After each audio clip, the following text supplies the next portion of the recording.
Hello, fans of Sports Sphere podcast. Welcome back. This is episode 3. My name is Nicholas Lampiers. I'm alongside with Stephen Lucas. And today we have a bit of a special episode for you. Since playoffs are around the corner, we're going to have a special NHL playoff theme where we're going to go through all the matchups because they're basically set in stone now and give our takes on who can make it all the way to the cup. How are you feeling about this episode, Stephen? I'm super excited to talk about playoff hockey. It's one of my favorite times of the year, and there's a lot of good series to talk about. So let's dive right into it, Niko. Let's talk about the Carolina Hurricanes versus the Ottawa Senators that is set to start this weekend.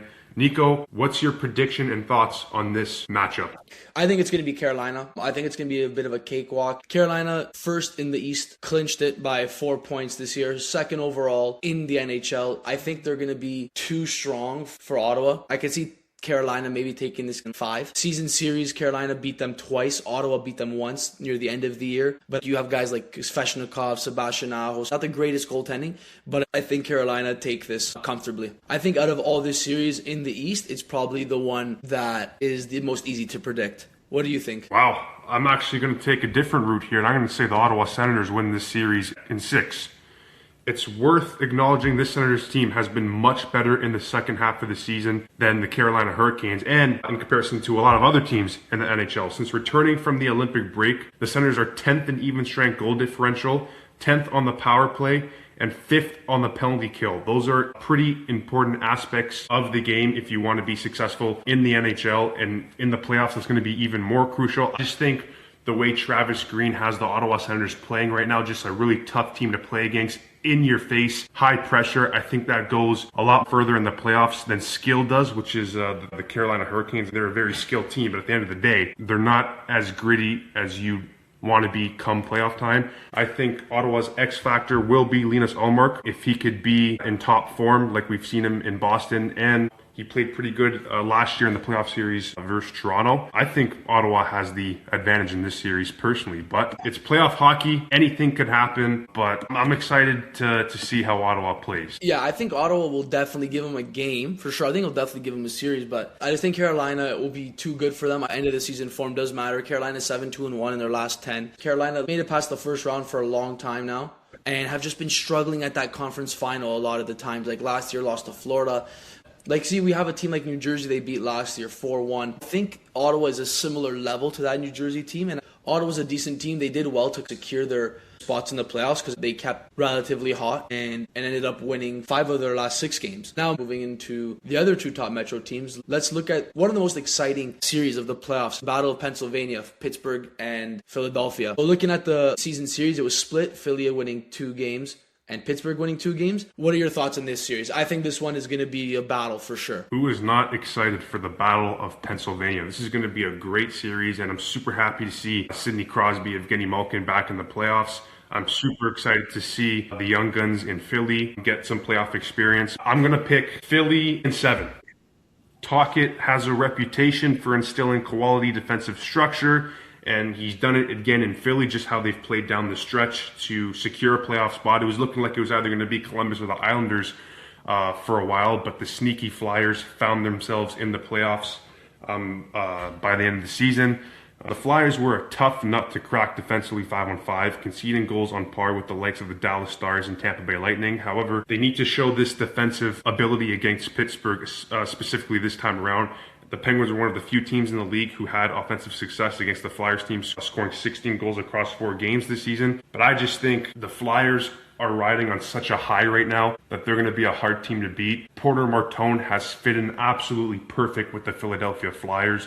9 points, 5 games, and 4 NHL goals already. He's given them a jolt that team has needed for a very long time. He brings energy to the lineup. Vladar has been great for Philly. I think they take the Penguins in 7. Niko, what are your predictions? Yeah, that's definitely a good prediction. I like what you were saying about Martone. That guy's been on fire. 10 points in 9 games. He had interviews that he felt he was ready to make the step up to the NHL. The kid's coming in at the right time, getting that playoff experience right away. I think he's going to be a great player for the Flyers. Martone's 6-game streak tied him for the second longest point streak by a teenager in Flyers history, matching Sean Couturier, Mike Ricci, and Peter Zezel. So Couturier, one of the better Flyers players to ever play in our generation. So it kind of shows the potential this kid has. But looking at the series, Stephen, it's tough. It's like form versus experience, because Pittsburgh 5-5 10 the year on a 3-game losing streak in the last 10 games. And then Philly, on the other hand, a 3-game win streak, 7-3 in their last 10, which propelled them into the playoffs, because the Capitals, who were 8-2 in their last 10, but started off with less points. Detroit, 2-6-2 in their last 10. Columbus, 2-7-1 in their last 10. Islanders, 3-7 in their last 10. All basically handed their playoff spot to the Flyers, if you think about it, with the Flyers being 7-3 now. But I want to give the edge to Pittsburgh. It's going to be tough. Basically a coin toss. Both teams finished with the same amount of points on the year, but Crosby back in the playoffs wants another shot at it. I got Pittsburgh in 7. It's going to be a fun series to watch. It's going to be also very interesting to see how Stuart Skinner plays in the playoffs for Pittsburgh in this series. That is the thing, is Skinner, he's got experience making deep runs. He made the Cup final 2 years in a row. I think goaltending is going to be huge. Let's move to the Atlantic now. Tampa versus Montreal. Second versus third seed in the Atlantic. I think this is another matchup where goaltending is going to be massive and has to come down to experience. Montreal making it back to the playoffs now for the second time. Tampa, this is normal for them making the playoffs every year. How do you think this series is going to go down? This is going to be a barn burner series. Could go either way, but I have to pick them. The Lightning wins this series in 7 games. You look at the goaltending matchup, Vasilevsky versus Dobish, giving the edge to Vasilevsky. No disrespect to Dobish, he's played tremendous for the Montreal Canadiens this season, has looked like a starting goalie in the NHL, but how can you go against one of the best to lace him up, in my opinion, Andrei Vasilevsky? You look at the physicality, I have a hard time seeing Montreal matching Tampa's physicality, and I'm very worried about Montreal's defense trying to keep up with Point, Cirelli, Kucherov. Montreal's going to have to be very disciplined this series because Tampa Bay's power play is absolutely elite. And I also do think Tampa Bay is one of the few teams that can counter Montreal's top-end talent. That's because, obviously, they have 32-year-old force of nature, Nikita Kucherov. Over the past 4 seasons, Kucherov's totaled a staggering 506 points, second to only McDavid. Kucherov, playing primarily with Hagel, who's had a great year, and Braden Point, spearheaded the league's second most prolific even-strength attack on 3 goals per 60 minutes, trailing only the Avalanche. Tampa Bay has really rebounded this year. What's your prediction? I think they do it in 6 games. To be honest, I think home ice in this series is massive. Lightning lost against New York the other day. So if Montreal had won, they would have been second and having that home ice advantage. But I think a key thing, again, it's experience. I think it's going to be a physical series. Goaltending, Dobish has been good as of late down the stretch, but this is playoffs now, and you're dealing with one of the best goalies in the NHL. I think he's a little bit past it, Vasilevsky, but you still can't count out a guy like Vasilevsky. I think power play is huge. Both teams have a pretty good power play, so staying disciplined is massive. And I think that's just the thing in the playoffs. Like, if you're not disciplined, you're going to have problems, especially because teams are going to punish you on the power play. If you look at the power play percentages, they both rank fairly decent on the power play. In the whole league, Montreal's 10th and Tampa 17th. So they're middle of the pack, but when you have Braden Point, Kucherov, or on the other side you got Hudson or Suzuki or Caulfield, I think it'll be a high-scoring series. I think Montreal learned last year that they need grit to get in the playoffs. But I think a key thing here is defense. Noah Dobson is getting reevaluated in 2 weeks. Alex Carrier, another important player on defense for Montreal. They had to bring in their former first-round pick, David Reinbacher, to start playing. So hopefully he gets some playoff experience. I think it's good for him. He's been unfortunate with some injuries, hasn't really had a chance to crack the first team, but this could be his chance. Some key losses for Montreal on the defensive end. But when you look at Tampa, they're still without Victor Hedman. Then you also have Darren Radish, who had a breakout year as well. So I think there's so many factors in this series. Now, moving on, another really highly anticipated matchup. Buffalo making it playoffs in the first time in 15 years. April 26th, 2011, a 5-2 loss to the Flyers in Game 7 of the Eastern Conference quarterfinals. They're coming up against another playoff experienced team, the Boston Bruins. I think this is going to be really entertaining. Do you think Buffalo has what it takes to kind of live up to this hype they've been riding and make it past the first round right away? I do. I'm going to say Buffalo wins this series in 6 games. The Sabres are as deep as any team in the NHL. The Sabres can comfortably roll 3 high-powered lines and carry one of the league's deepest blue lines. Pay particular attention to the top pairing of Rasmus Dahlin and Matthias Samuelsson. They have outscored teams 47-29, plus 18 at even strength this year, and are outstanding in all 3 zones. It's a really tough one. They finished with 9 points ahead of Boston, second in the East. I want to say Sabres in 6. However, looking at the season series, Boston beat them 3 times, Buffalo beat them once. 2 games went to overtime. They have good young players. Tage Thompson, Dahlin, Alex Tuch played well this year. They're such a good, glued, connected group that sometimes that means more than having a star player. I think Boston does have some firepower. You have Morgan Geekie this year, who kind of out of nowhere came up with 39 goals, was leading the NHL in scoring for a long time. You have Pasternak. Goaltending, I think about the same. You have Luukkonen and Lyon kind of splitting time when you have Swayman on the other end for Boston. But overall, I think Buffalo, they'll ride that hype train. If the Sabres can contain Pasternak and get to Swayman, that's a cakewalk for the Sabres. Also, no Marchand, no Bergeron nowadays. Like, those are big players, but it's just a different Boston team. When we go to the West, which we'll do now, let's start off with the first matchup we have here, Dallas and Minnesota. Wow, in the first round, one of the toughest series. What do you think is going to go down here? Honestly, the way this playoff format is, it's a shame that one of these teams is going to be eliminated in the first round. Dallas Stars are the second seed, finished with 112 points. Minnesota, the third seed, finished with 104 points. I think this series is pretty simple. Whose firepower and top-end stars are going to be the difference maker? Is it going to be Minnesota? Is it going to be Kaprizov, Hughes, Boldy? Is it going to be the Stars? Is it going to be Rantanen, Heiskanen, Robertson? This series is a really tough one to pick. You got great goaltending on both ends. You got great blue lines on both ends. I'm going to go with Wild in 7. Wild, their streak is 8 consecutive first-round exits, dating back to 2015, 2016.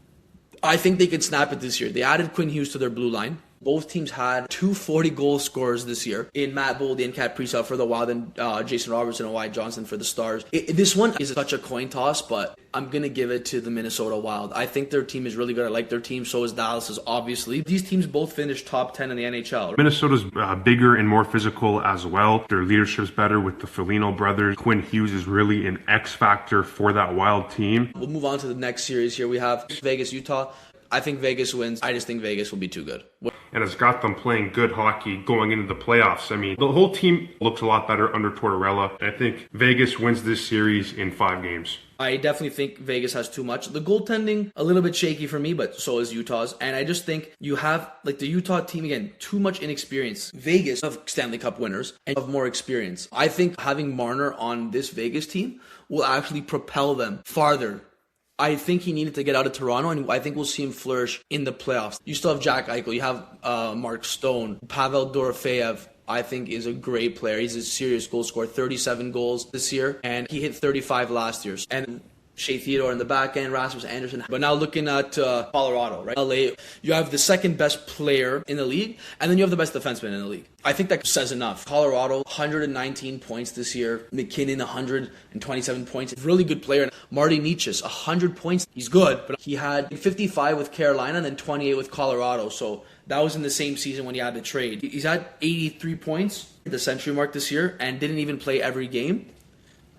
He played 78 games. It's impressive. Kadri's back in the lineup for the Avalanche going into the playoffs. He won the Cup last time he was on Colorado. Cale Makar, 78 points. There's nothing else more to say. Edmonton, Anaheim, I think that's a much closer series, but I still think Edmonton takes that series in 7. Edmonton, they've gone to back-to-back Stanley Cup final appearances, but I do think they come out of the first round for sure. Edmonton, the sky's the limit for them. They could definitely beat any team, but yeah. It comes back to if Draisaitl can come back early enough in the series that things will happen for them. 97 points in 65 games. That's actually crazy. He's putting up 1.49 points a game. And then you have McDavid exploding as per usual. 134 points in 81 games, giving him 1.65 points a game. The guy's insane. This is the second most amount of points he's put up in his career in the season. And he signed that contract in the summer, took a pay cut, but he does have a lot of leverage with this deal because it's only on a 2-year deal. Edmonton, I'm sure, are going to try to get value out of him, or they've just completely failed getting a cup with him and just lose him to free agency. He knows what it feels like to lose. He lost 2 Stanley Cup finals in a row. He lost to the U.S. gold medal game. I just think he's going to take it to another level, get everyone on his back, and push them through. I don't know if they're strong enough to make it all the way, but I think they can make it conference finals. Who is your Stanley Cup winner? Colorado does it again. I do think the Avalanche are going to win it all. They have a plus 94 goal differential this season. Nobody can match Colorado when it comes to their strength of their top 2 lines. The only risk there is for the Avalanche is Cale Makar's upper body injury. He's going to be carrying that injury throughout the playoffs. He may even miss some of the first round with Colorado. I just think the superstar strength out of their first two skating lines, as well as their defensive core, is just going to be too much to handle for anybody that has to face them. Especially, Nathan McKinnon winning the Rocket Richard this year. Unbelievable season for him. That will conclude this NHL playoff special, episode 3 here at Sportsphere. This was a great episode. Enjoyed talking playoff predictions with each other. We're both excited to watch some playoff hockey this weekend. We'll talk to you next week. Hope everyone enjoyed listening to this episode.